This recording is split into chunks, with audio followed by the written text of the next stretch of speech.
we move to the next one, the 60th one, which comes as within our seventh line, which is Agrahya Shashvata Krishno Lohitaksha Pratardanaha Prabhutta Trikakub-dhaama Pavitram Mangalam Param. Prabhuta, or one who is endowed with the characterized to perfection. Lord Vishnu is perfect as he is awareness. Awareness is knowledge. He is omnipresent, omnipotent, and omniscient, which makes him uniquely great. The characteristic denotes nature. He retains these characteristics even in his incarnation also. We'll go a little deeper into this in the next one, which is very related to that. But omniscient, omnipotent, and omnipresent were words that I always found difficult to grapple with because I was just not aware as a kid when I came across these words. So, omni you could imagine as 360 or all around you. So, he is present all around, he is experienced all around, and he has the capacity to promote himself to being anything with any energy. He can bring through any changes, he can exist in any which form. So that's what I learned over time. So go to the next one, which is Trikakub-dhaama, one who supports the three worlds. Trikakubs are the three internal worlds in a person. They are waking, which is the Jaagrat, uh, Sushupti, and Swapna. There are three stages in which the human psyche exists, is what is spoken about in our Upanishadic and Vedantic system.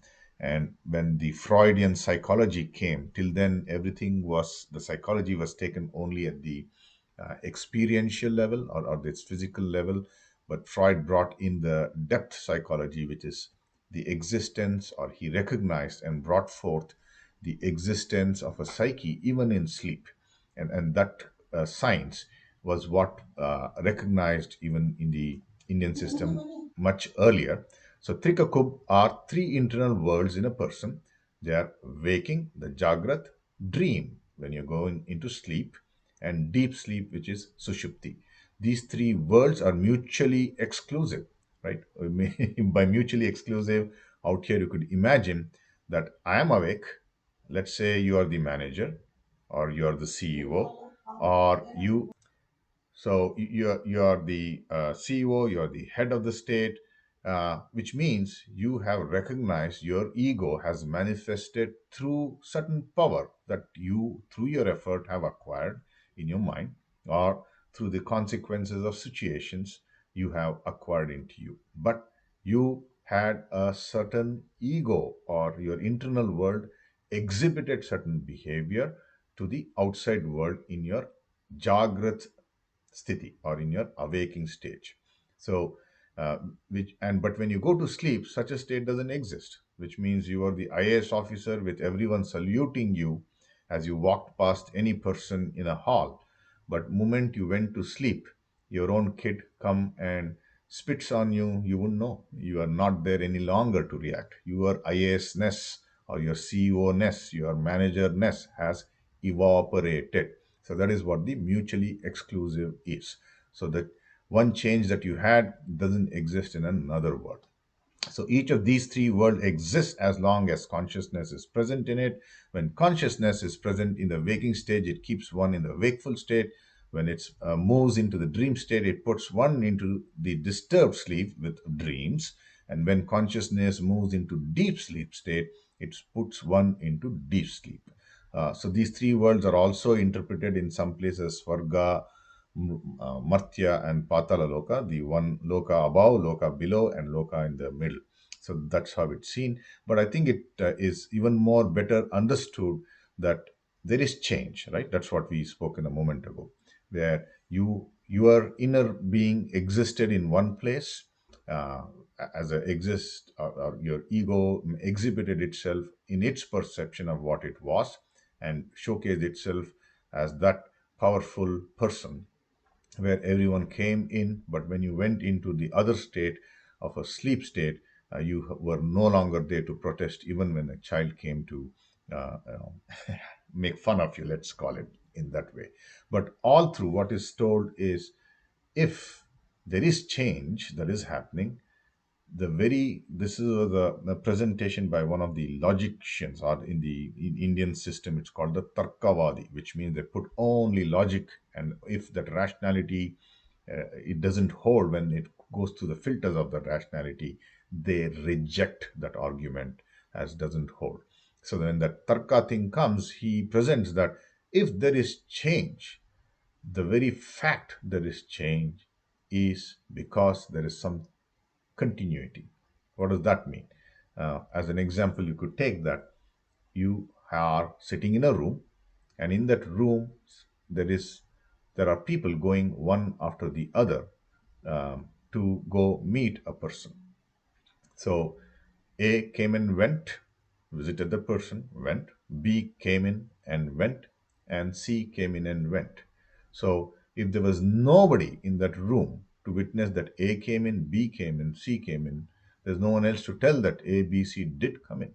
It has to be a witness, has to be there in all those changes that have happened in the presence of A, in the presence of B, presence of C. There has to be a witness to say such a person came in and left. In absence of that one single witness, none of these changes can be recognized that all those three existed. So such is what the witness here as the Trikakub-dhaama is recognized. And I think we also looked at it in our own earlier point where we looked at the name Aditya, right? Where we recognized it as many suns and one sun. So, how is consciousness when it goes into sleep? You start seeing different characters in your dream state, and once you come off the dream state, all those characters dissolve away. So, it was you yourself who are playing different characters. You responded, or you put a question to that character. You yourself responded back into that character. So, how can any of such a plurality exist? Everything is singularity. One single existence is what I think even the science has come to recognize, and they too take reference in Schrodinger's case to what he sees in the physics experiments that he does. He too recognizes singularity, and I think that's where we also saw in that Hadron Collider and the experiments that are being done there as to the singularity of forces, right? Physics divides into electromagnetic force, into physical force, potential force, and whatnot. But those are all divisions that are done. But the it too has begun to recognize the singularity of forces in when the real physics world, of course, it's not yet grappled with it.